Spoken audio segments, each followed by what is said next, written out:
corrections. Hare Krishna. Hare Krishna.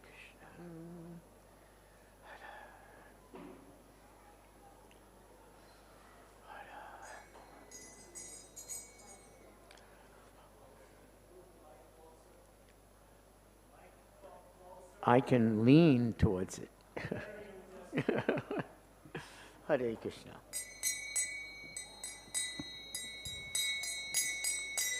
Jai Radha Madhava Kunja Bihari.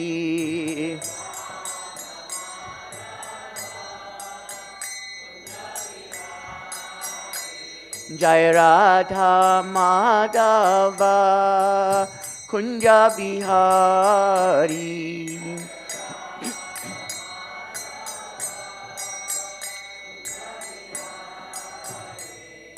Gopi Janna Vallabha Girivaradhari.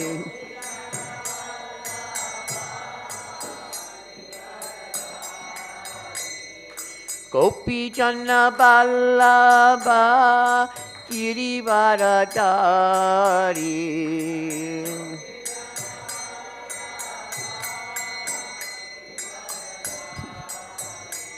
Jai Radha Madhava Kunja Bihari.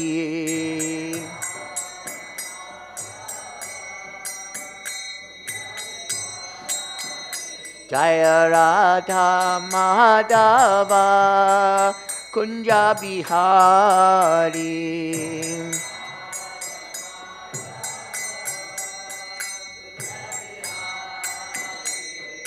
Gopi Janna Vallabha Girivaradhari.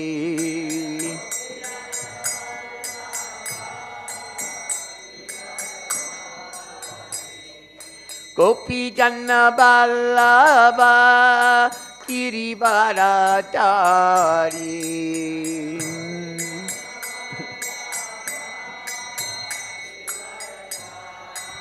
Yashoda Nandana Braja Janna Ranjana.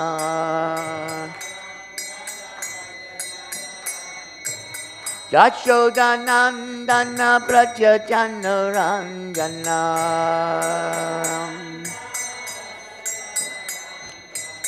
Jamuna Tira Vanachari. Jamuna Tira Vanachari.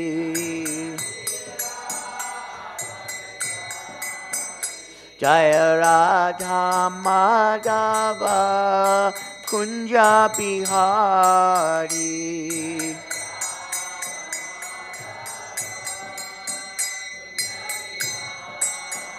Jaya Radha Madhava Kunja Bihari.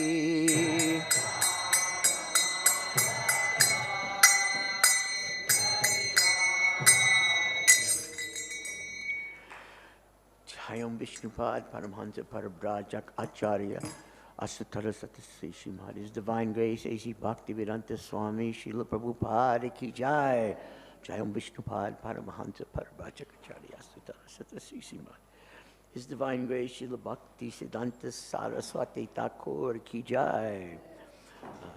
Ananta Koti Vaishnava Brinda Ki Jai. Prem Shikaho Sri Kṛṣṇa Chaitanya Prabhu Nityananda Sri Advaita Gadadhara Sivasa Adi Gaur Bhakta Vrinda Ki Jai. Sri Radha Krishna Gopa Gopinath Shama Kunda Radha Kunda Gira Govardhan Ki Jai. Sri Vrindavan Mathura Dwarka Dham Ki Jai. Sri Mayapur Dham Ki Jai. Sankirtan Yagya Ki Jai.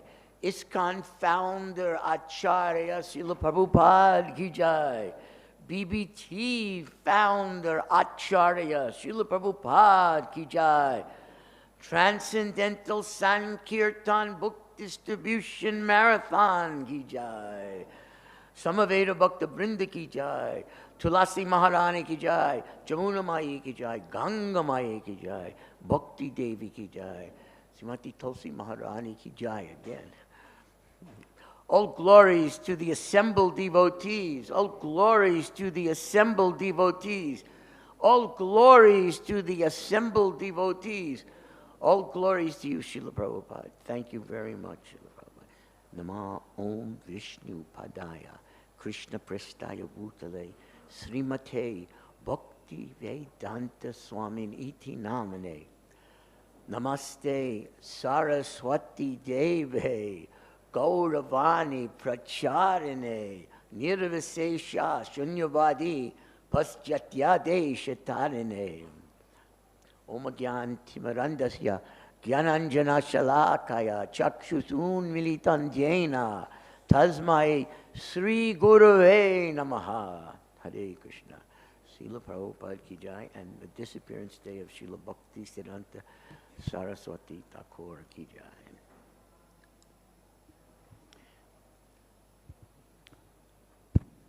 So, as we all know, we could literally spend a week or a month or longer talking about Srila Bhaktisiddhanta Saraswati Thakur. But there's two issues. One, I'm not qualified. And two, Prabhupada directly told me, you cannot understand my spiritual master, not even a word. You cannot change one word. Then he told us, you cannot change a comma of what is in his books. You can only understand Srila Bhaktisiddhanta Saraswati Thakur through me. Prabhupada told me that directly. And he said those words when he gave us permission to print for the first time the Sri Brahma Samhita with Srila Bhaktisiddhanta Saraswati Thakur's commentary.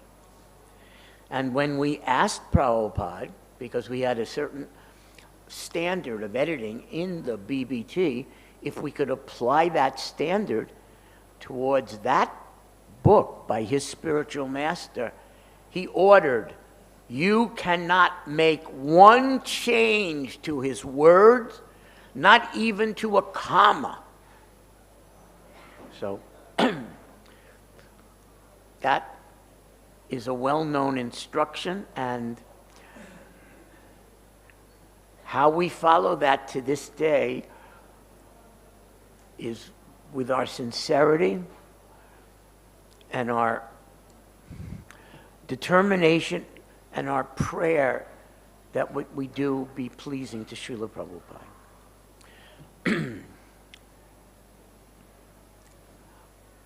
So I was trying to think this morning when I realized I would be not able to shift this talk to some other senior devotee. I was thinking, what of all the things that I have, what should I say?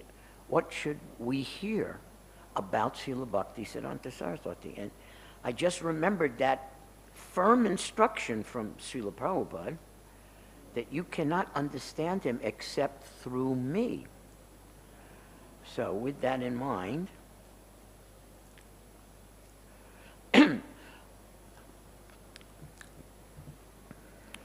of all the things I've selected to read one for you, which is Srila Prabhupada's arrival address in New Dwarka on June 20, 1975. Because in that arrival address, he spoke about his relationship with his spiritual master and the mission that he was given by Srila Bhaktisiddhanta Saraswati, without which none of us would be sitting here, and can't imagine where I would be. So, on that occasion, Srila Prabhupada said, we have no new discovery, we don't manufacture. This is our process. We simply follow the predecessor's instructions. That is all. Our movement is very easy because we haven't got to manufacture something. We simply repeat the words and the instruction given by the predecessors. Kṛṣṇa instructed Brahma, Brahma instructed Narada, Narada instructed Vyasadeva, Vyasadeva instructed Madhvacharya, and in this way, then Madhavendra Puri, Ishwara Puri, Sri Chaitanya Mahaprabhu, and then the 6 Goswamis, then the Srinivas Acharya, Kaviraj Goswami, Narottam Das Thakur, Vishwanath Chakravarti, Jagannath Das Babaji, Bhaktivinoda Thakur, Gaura Kishore Das Babaji, Bhakti Siddhanta Saraswati, and then we are doing the same thing. There is no difference. That is the specific procedure of the Krishna consciousness movement. You are singing daily, Guru Mukha Padma Vakya, Chitete Koriya Aikya, Arana Koriha Manne Asha. Very simple thing. We are receiving the transcendental knowledge through Guru Parampara succession. So we have to simply take instruction from Guru, and if we execute that to our heart and soul, that is success, and that is practical. I have no personal qualification. Now, I was sitting there watching Prabhupada say that, and not only were we all crying, but he was holding back tears as well. I have no personal qualification, but I simply tried to satisfy my Guru. That is all. My Guru Maharaj asked me that if you get some money, you print books. So there was a private meeting, talking. Some of my important godbrothers also there. It was in Radha Kund. So Guru Maharaj was speaking to me that since we have got this Bagh Bazar marble temple, there's been so many dissensions, and everyone thinking, who will occupy this room or that room? Bhaktisiddhanta Saraswati continued, I wish, therefore, to sell this temple and the marble and print some book. Yes. Prabhupada paused after he said that. He's sitting in New Dwarka telling us, if you have to sell the temple, but don't fail to print. So he said, yes.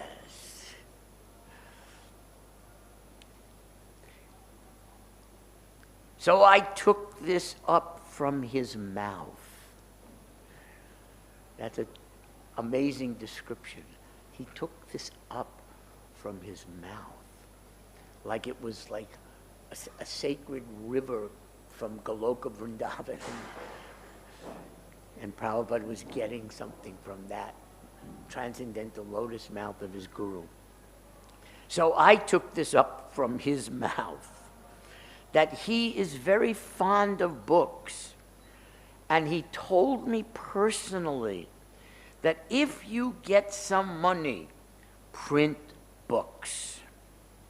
Therefore, I am stressing on this point. Where is book? Where is book? Where is book? So kindly help me. This is my request. Print as many books in as many languages and distribute throughout the whole world. Then Krishna consciousness movement will automatically increase. Now the educated, learned scholars, they are appreciating our movement by reading books, by taking practical result. Dr. Stilson Judah, he has written one book, perhaps you know, Hare Krishna and Counterculture, a very nice book about our movement. And he is giving importance. He has admitted Swamiji, you have done wonderful thing because you have turned the drug-addicted hippies into devotees of Krishna. And they are prepared for the service of humanity. So this movement is so important. We are giving the best service to the humanity. They are plunged into ignorance. All. They are rascals. Mudha. It is not our manufactured word. Krishna says, Namam duskritinam mudha prapadyante naradama. From the Bhagavad Gita, 7th chapter, text 15. Krishna's words. So, in this way, Srila Prabhupada arrived, and in just a few amazing words, he described the very special, personal instruction that he received directly. In front of his different godbrothers, it didn't matter. It was an instruction given to our Srila Prabhupada. And he spent, as he told us, a lifetime preparing to carry out that instruction.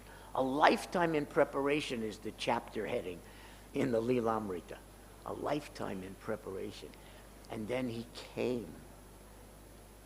And while it may appear externally, he came alone, with no money, no clothes practically, to the west, the land of the Malechas and Yavanas and Rakshasas, and where the humans were just literally like animals. He came into that place alone, where no one else of his Gaudiya Math godbrothers or friends would ever attempt to go. But he did not go alone. He said, I always feel my spiritual master is with me at every moment. In that way, Prabhupada came with Srila Bhaktisiddhanta Saraswati Thakur and the 6 Goswamis and Lord Chaitanya. It came with the whole sampradaya, invisible to our eyes, but that's what he was immersed in when he set sail for the rest of the world. And just one last thing about that.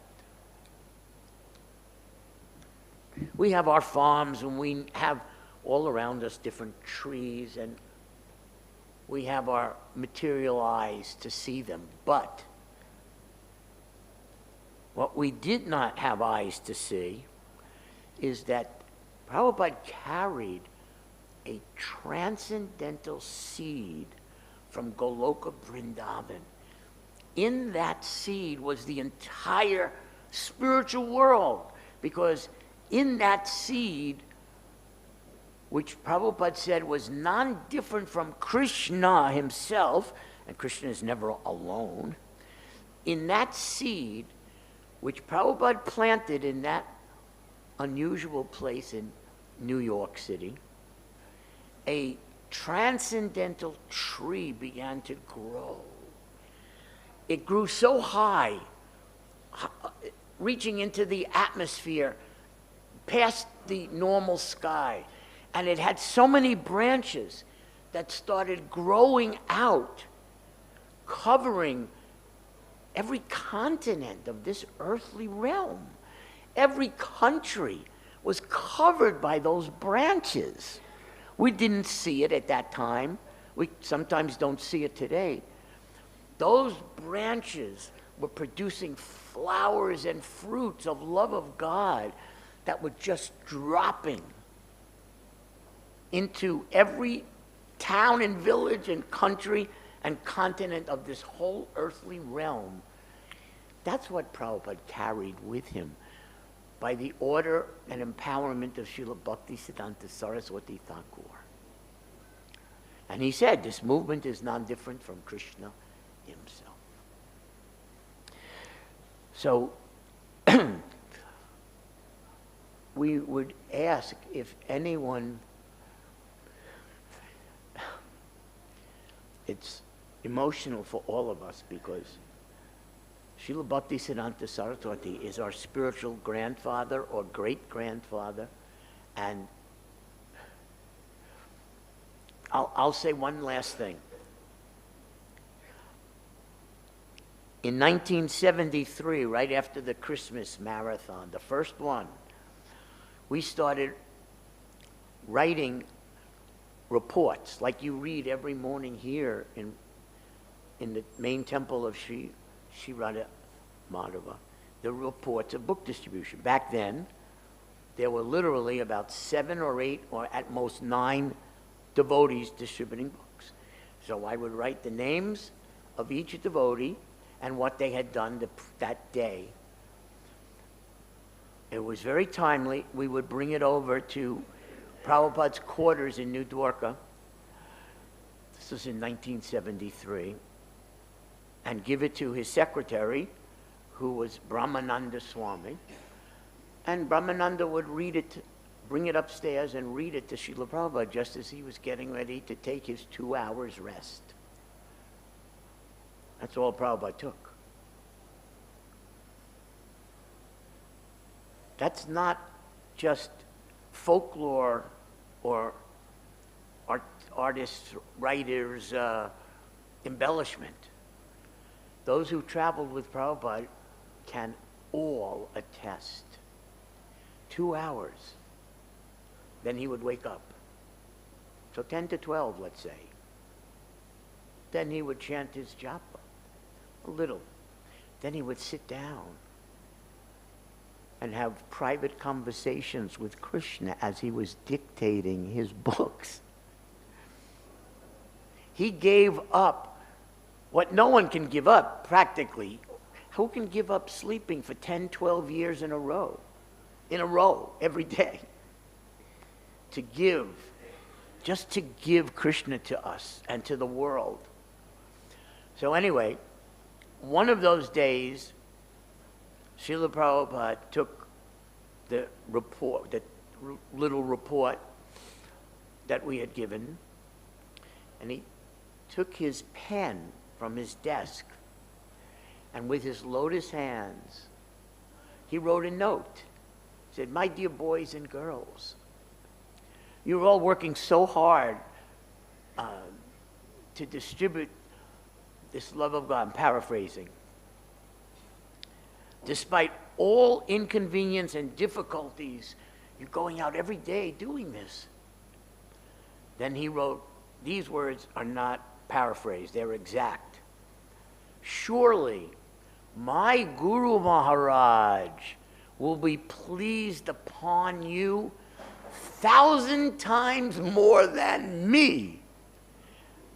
And that is my satisfaction."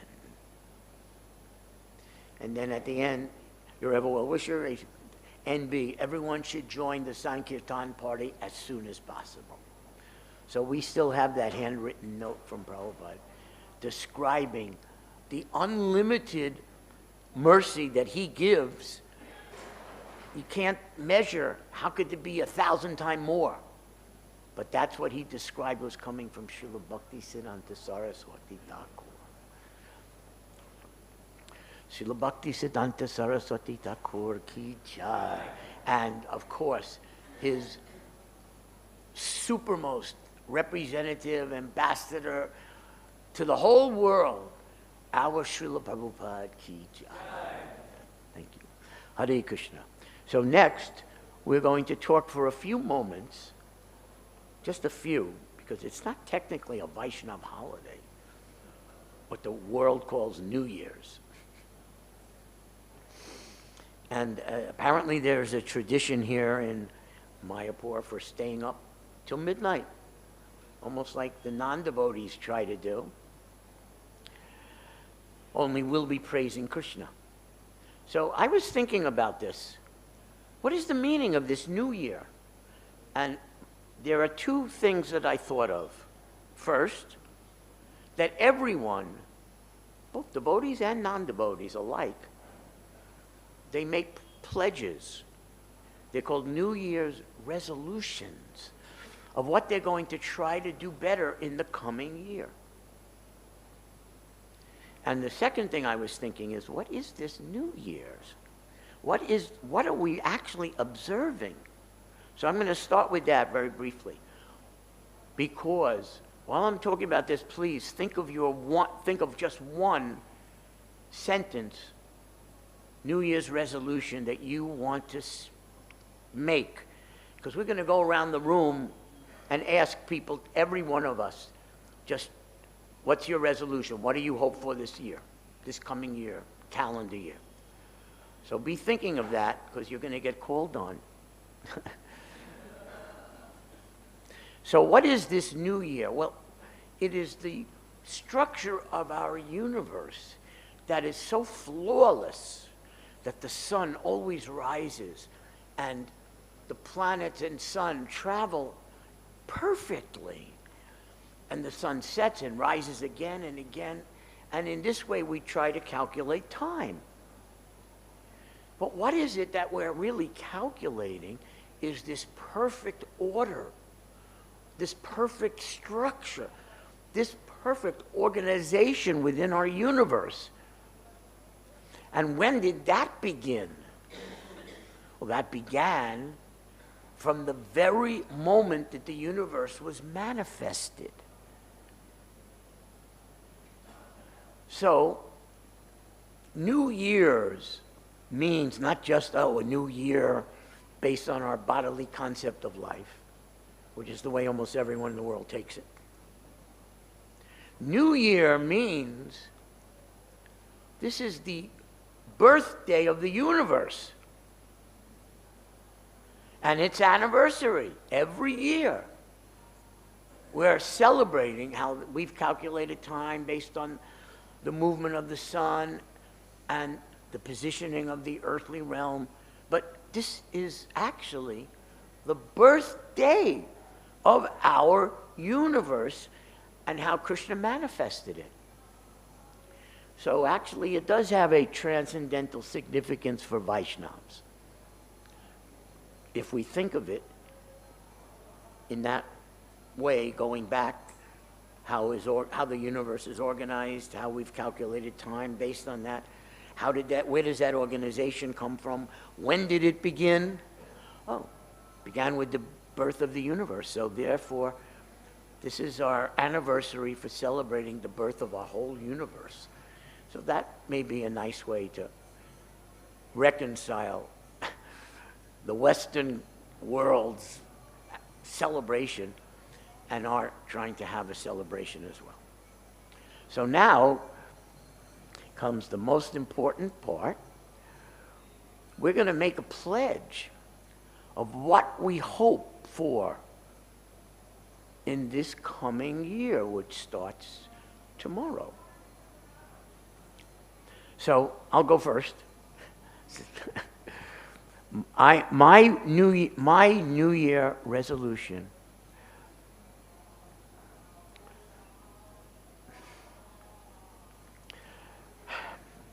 is that Sri Panchatattva increase my attachment to their holy names, and that Srimati Tulsi Maharani bless me with the privilege of serving the holy names. That's what I pray for in this coming year. Okay, so, Prabhu, yes, I don't know your name, but you're wearing a nice orange sweater. What's your New Year resolution? Just one. We need a mic. Does anyone have a mic? We can just quickly, because we're going to spend 10 minutes on this.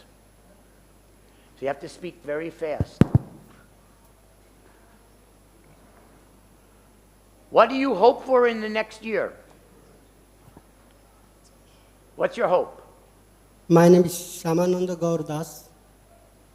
So New Year means we should promise that we can have better chanting every morning, and we can chant more rounds, and we should aspire many service to serve the Vaishnavas. Thank you. Obviously, each one of us could speak for an entire day on what we hope for. I want to be Krishna's instrument somehow or other. Okay, pass the mic. Prabhus, when you get that mic, you have to jump on it and speak. Oh, Krishna. Hare Krishna.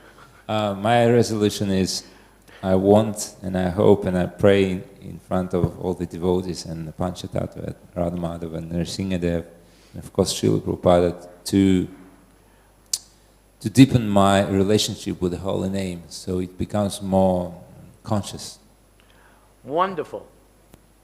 Prabhu, we have 5 minutes for the men and then 5 minutes for the Vaishnavis. I hope to resolve some inner conflicts to which I am going in the upcoming year. Thank you. That mic is, if that mic comes to your lap, it means that Krishna wants you to speak. I pray that I can develop more attention to chanting the holy name of the Lord. Thank you. Prabhus, you're not supposed to pass the mic. Hare Krishna Prabhu. My name is Ayan Prabhu. তো আমার ইচ্ছা হচ্ছে প্রত্যেক বছরের ন্যায় এই বছরে যেতে নতুন বছর আসছে, তো নতুন বছরে সবসময় বৈষ্ণবদের চরণে থাকার একটা ইচ্ছা থেকে যাচ্ছে, তো সবসময় যাতে বৈষ্ণবদের সেবা করে যেতে পারি এবং আরও করতে পারি, সেটাই ভগবানের কাছে চাওয়া সামনের বছরের ইচ্ছা। I have to confess, I didn't fully understand, but I know that it was a hope for increased bhakti. Okay, next. My New Year is to satisfy Prabhupada by distributing books and be Krishna conscious. Thank you. Wow. Oh, this should be good. Hare Krishna. Everything for Krishna. Jai.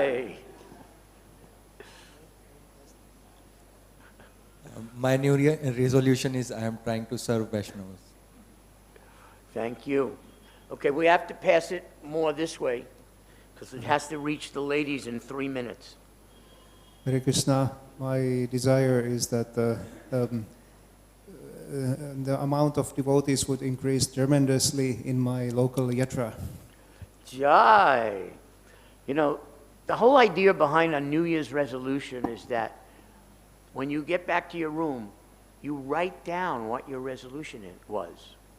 Now, we have it on tape, so you can't pretend that you didn't make a resolution. But if you write it down, at least for the first month of the new year, look at it every morning. That this is what you're hoping for and promising to work towards this whole year. That is what you do with a New Year's resolution. You write it down. And Prabhupada told me personally, remembering means remembering to write it down. Okay, next. My resolution is I try to distribute more books of Srila Prabhupada and my Guru Maharaj. Throughout this, I try to satisfy them. Wonderful. Okay, we have to go a little faster.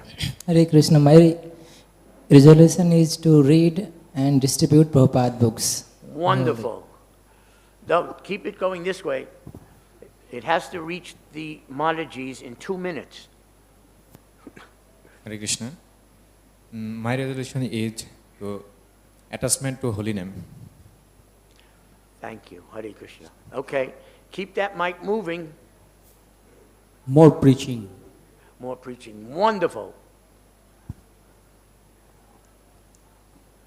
I pray to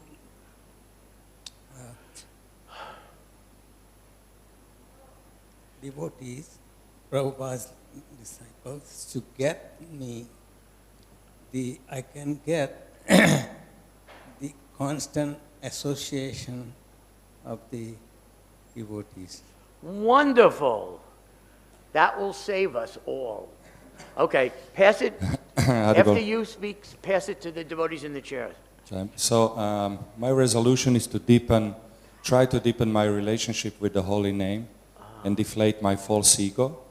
And my hope is to see the new altar of Lord Nrsingadev finished in 2024. Haribol.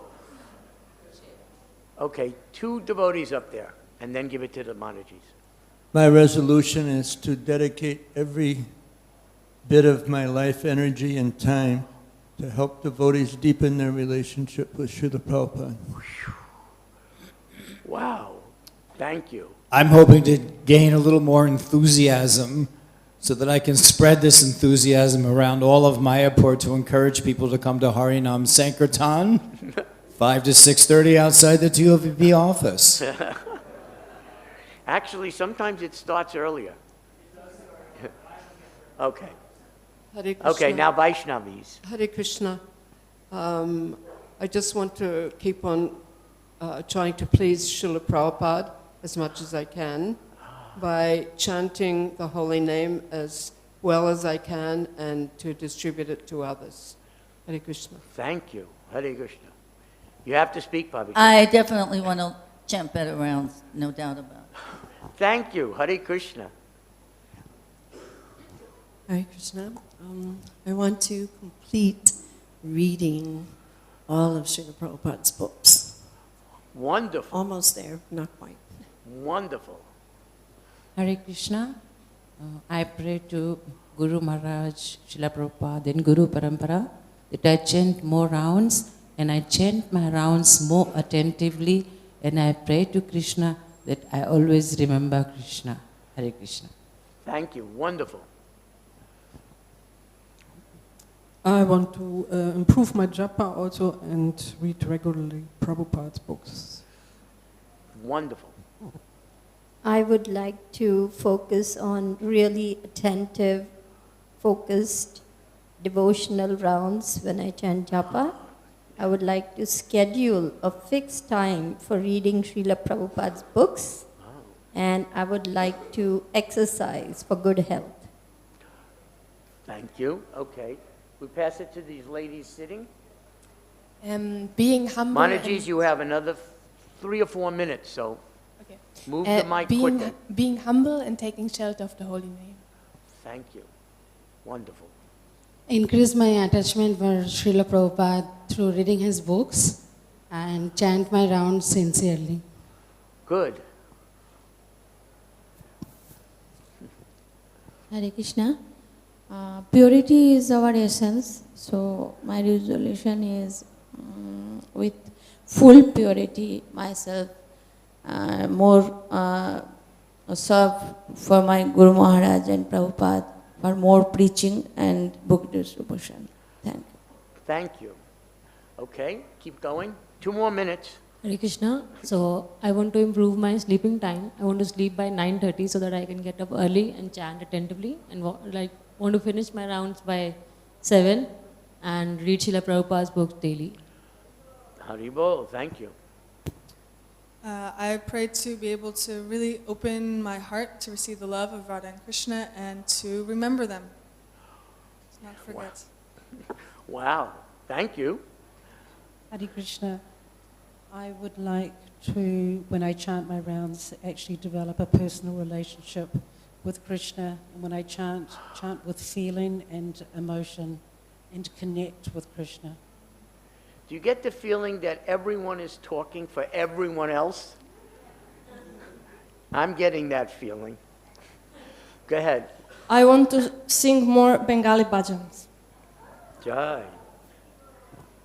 I want to put Krishna into the center of my life, and I want to go to Mangalarati every day. Jai. Hare Krishna. I would like to deepen my relationship with the holy names and continue to expand the preaching project I started where I live. Okay, we have time for one more out loud, and then we have a homework assignment. Hare Krishna.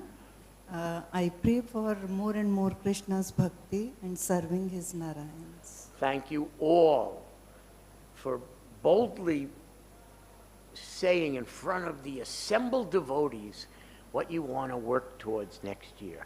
The time doesn't allow everyone.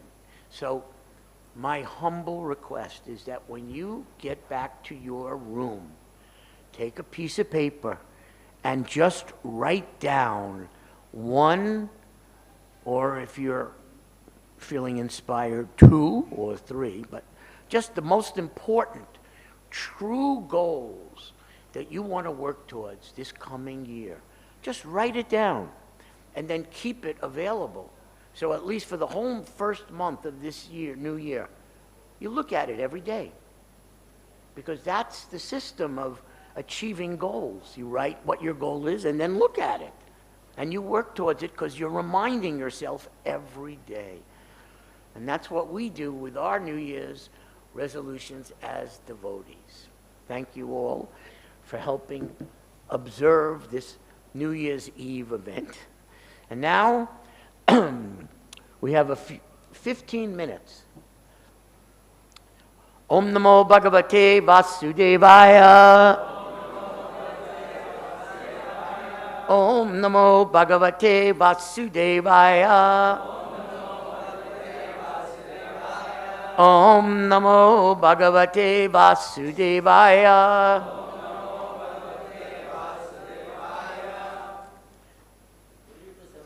Canto 3, Chapter 2, Text 17. Thank you. Canto 3. Text 17. Okay, please repeat. Dunoti, cetaḥ, smarato, mamaitad, yad, aha, pādāv, abhivandya, pitroḥ, tātāmba, kaṁsād, uru-śaṅkitānāṁ, prasīdatam, no, kṛta-niṣkṛtīnām, dunoti cetaḥ smarato mamaitad, yadaha pādāv abhivandya pitroḥ, tātāmba kaṁsād uru-śaṅkitānāṁ, prasīdatam no kṛta-niṣkṛtīnām.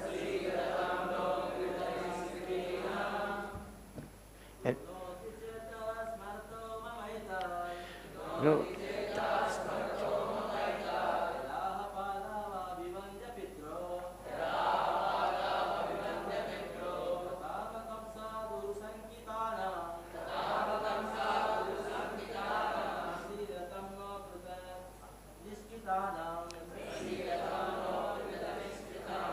One more from the men's side. Dunoti cetaḥ smarato mamaitad, yadaha pādāv abhivandya pitroḥ.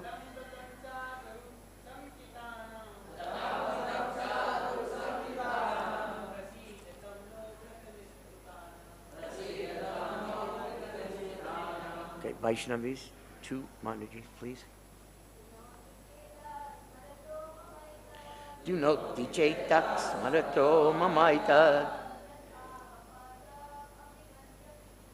yadaha pādāv abhivandya pitroḥ,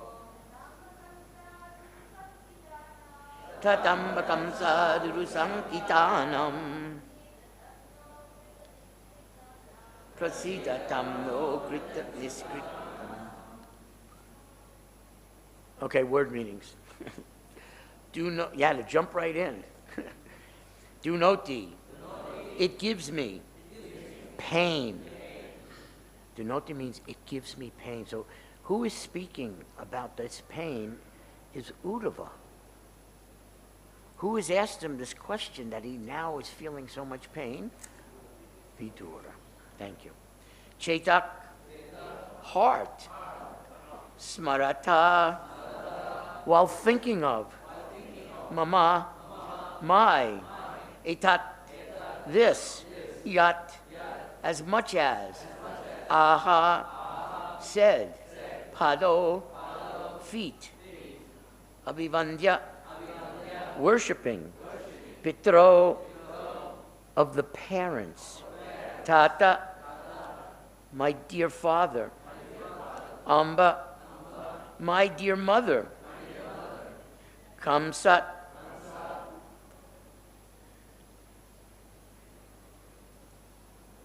hang on a minute. Okay.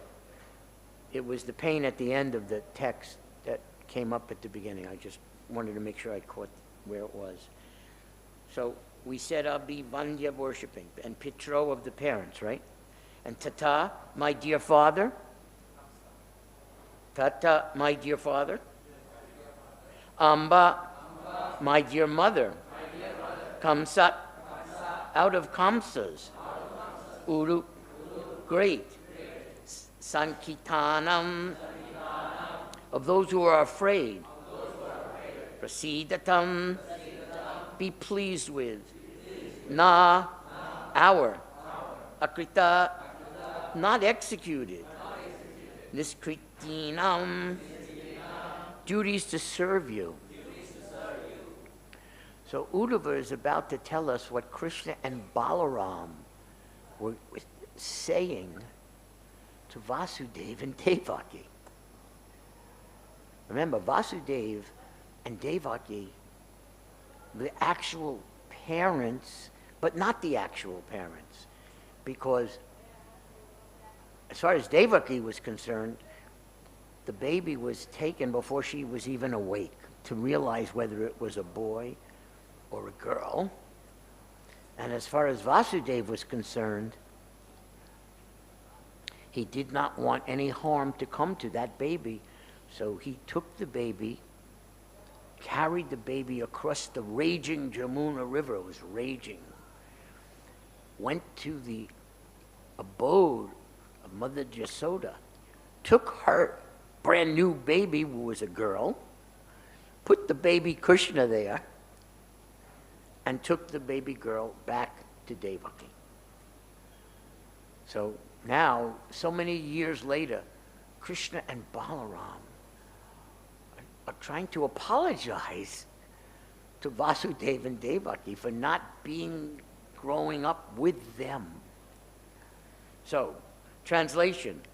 Lord Kṛṣṇa begged pardon from his parents for their, Kṛṣṇa and Balarāma's, inability to serve their feet due to being away from home because of great fear of Kaṁsā. By the way, the great fear of Kaṁsā was not baby Kṛṣṇa's or baby Balarāma's. The great fear that's being referred to here is the fear that Devaki and Vasudeva felt. They begged pardon from their parents for their inability to serve their feet due to being away from home because of great fear of Kaṁsā. Kṛṣṇa said, "O mother, O father, please excuse us for this inability. All this behavior of the Lord," now back to Uddhava, "all this behavior of the Lord gives me pain at heart." So we'll read part of the purport so we can also speak and take comments. Purport. It appears that Lord Kṛṣṇa and Baladeva were both very greatly afraid of Kaṁsā. So I misspoke, since Prabhupada wrote that. But I had read in a different book, the 10th canto, that Prabhupada translated, that the fear was in Devaki and Vasudeva. When they made their prayers to the first baby was actually fully sized, fully manifest Lord Vishnu with 4 arms, dressed in ornaments and crowned and carrying weapons. That's how that baby came out of Devaki's womb. So that is no ordinary womb. So, but if Lord Kṛṣṇa and Baladeva are the Supreme Personality of Godhead, how is it possible that they were afraid of Kaṁsā? Is there any contradiction in such statements? Vasudeva, due to his great appreciation for Kṛṣṇa, wanted to give him protection. He never thought that Krishna was the Supreme Lord and could protect himself. He thought of Krishna as his son. Because Vasudeva was a great devotee of the Lord, he did not like to think that Krishna might be killed like his other children. Morally, Vasudeva was bound to deliver Krishna to the hands of Kaṁsa because he had promised to turn over all his children. But out of his great love for Krishna, he broke his promise. And the Lord was very pleased with Vasudeva for his transcendental mentality. The Lord did not want to disturb the intense affection of Vasudeva. And thus, he agreed to be carried by his father to the house of Nanda and Yashoda. And just to test the intense love of Vasudeva, Lord Krishna fell down in the waters of the Jamuna while his father was crossing the river. Vasudeva became mad, crazed, after his child as he tried to recover him in the midst of the rising river. So,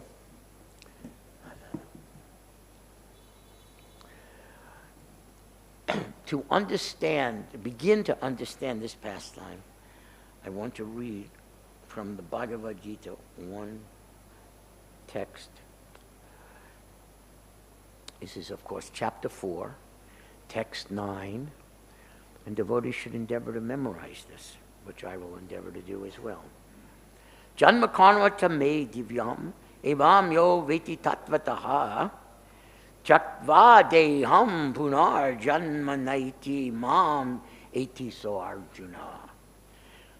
Krishna, our Lord Madhava, says, one who knows the transcendental nature of my appearance and my activities does not, upon leaving the body, take his birth again in the material world, but attains my eternal abode, O Arjuna.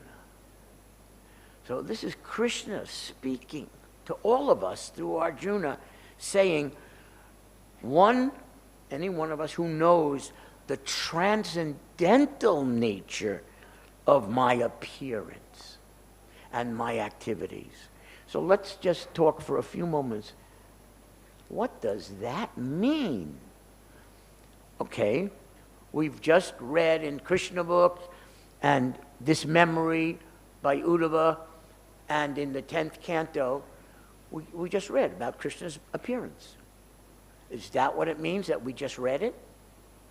We've been reading this since the Krishna book came out, back in 1970, actually. But is that what is meant by one who knows, as opposed to just with our mind trying to read and understand, one who actually knows Vigyan? Knowing in this context is not academic knowing, but it's realized,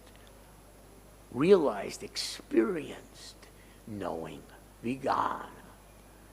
Knowing the transcendental appearance of, knowing my transcendental appearance, the mystery of it. Well, we can say a few things about the mystery of it. First of all, Krishna, once in every day of Lord Brahma, well, a day and a night is 8 billion years? Once in that many years, Krishna comes himself in his original, eternal form that's manifest in Goloka Vrindavan. Once in an inconceivable day of Brahma, Krishna enters this universe and enters the earthly realm in his original spiritual form. It's not a material form. Now that's the difficulty. We can only see things that are material with our eyes. I cannot see my soul and I cannot see your souls. Why? Because the soul is spirit. My eyes are gross matter. My physical eyes don't see spirit.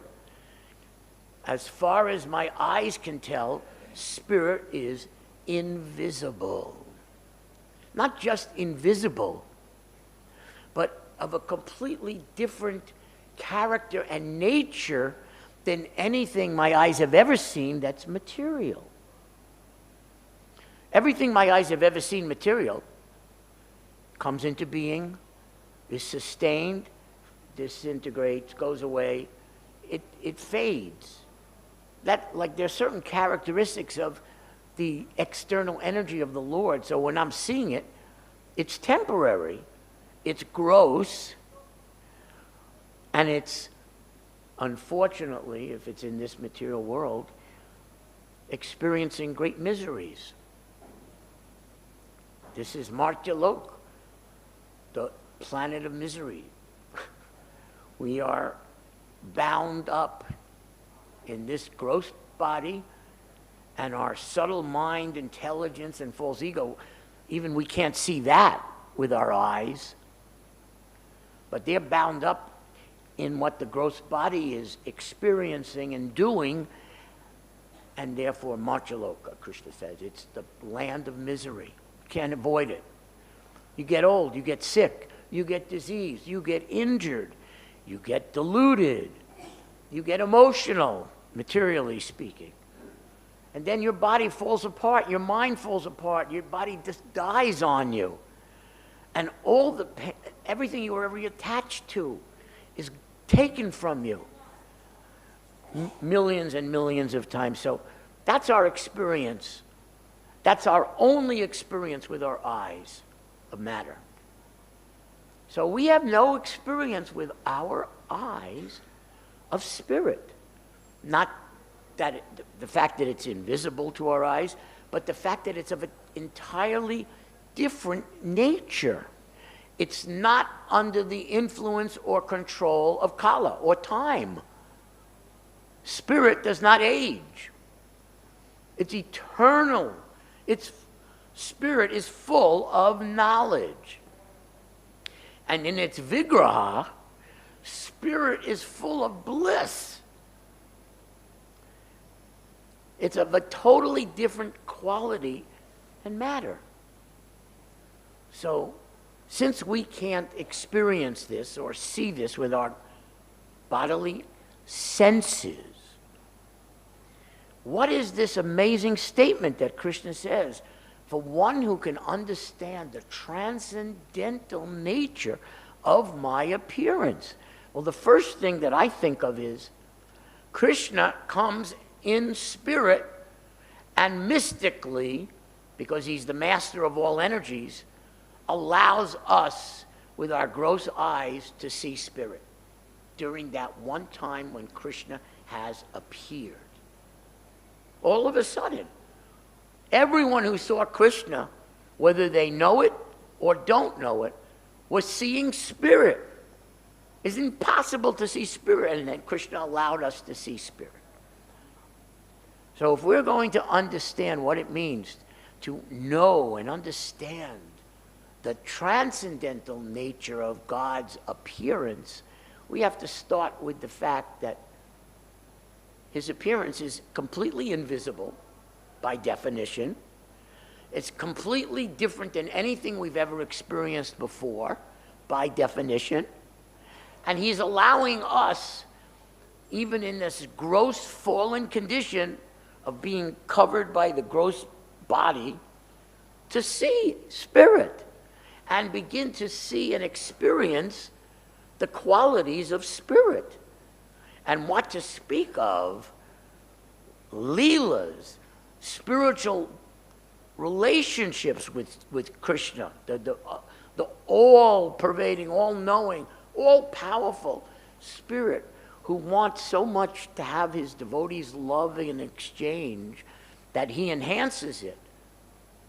Vasudeva and Devaki had such feelings that, 12,000 years, celestial years, they performed tapasya. Do you even know what 12,000 celestial years works out to be? So many tens and tens and tens of millions of years where they weren't eating. They were eating air, or if a leaf fell on the ground. And they never got distracted. Their entire millions and millions of years, they're just thinking of Krishna the entire time, with one thought that they had: can we please have you as our child? And that's what they went through. 12,000 celestial years, tens of millions of human years, unbroken meditation, begging for that. So Krishna, in this verse that Uddhava is explaining, Krishna transformed himself into a baby and acted like he was also going to be afraid of Kaṁsa, so that their parental love for protecting their child would reach an infinite level. So we're out of time because there were 3 topics today. But this is the beginning of trying to understand the transcendental nature of Krishna's appearance. It's invisible, and yet people saw him. It displays unlimited spiritual qualities, and yet people could interact with him in their gross bodies. That's the beginning of how we can transcendentally understand Krishna's appearance. So does anyone in these last minute have a question, comment? Okay, one question in the back. Oh, and you're a translator too, right? I see you've been translating for that devotee next to you. Okay. And then we'll take our break. Hare Krishna. Hare Krishna back. Hare Krishna. I have one inconsistency in my mind that is giving me some doubts. If you could shed some light on it. I'll try. So when Dhruva Maharaj got the darshan of the Supreme Lord, he got purified. Say this again. He got purified. Who? Dhruva Maharaj. Yes, he did. When Prahlad Maharaj got the darshan of Lord Narasimhadev, and the Lord touched his head, he got also purified. So we are purified by the darshan of the Lord. Yes, but you would expect that everyone on earth would have been purified when Krishna appeared, right? And they saw him? Kind of. When the Lord, Krishna comes into this world, it is said that he comes himself. Yes. So this form is not different from that form that Dhruva Maharaj, in essence, saw. Yes. So, yes, this is a question. I like this question because it is a contradiction. And the nature of our philosophy, when we first learn it, is that it's really filled with many contradictions that only the pure acharyas can explain and resolve. That's a great question. How, in other times when Krishna appears, the devotee is instantly awakened to pure love of God, and when Krishna appeared 5,000 years ago, millions and millions of people did not have that reaction, but they were seeing him.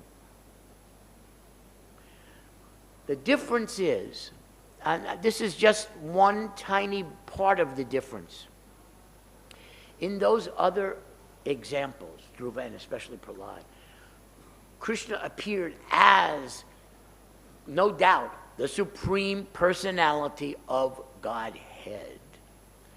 But in the Krishna appearance, he appeared as if he was just a human. He deliberately let people come to the wrong assumption, the wrong perspective. How can spirit ever have a form? So if we're seeing form, it must be a material form. So many things that Krishna allowed people to think and feel when he came disguised as a human.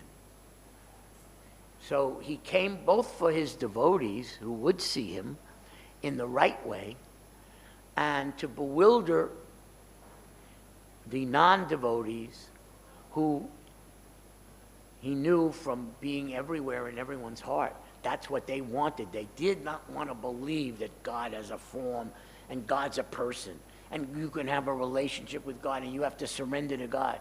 Because that was in their hearts.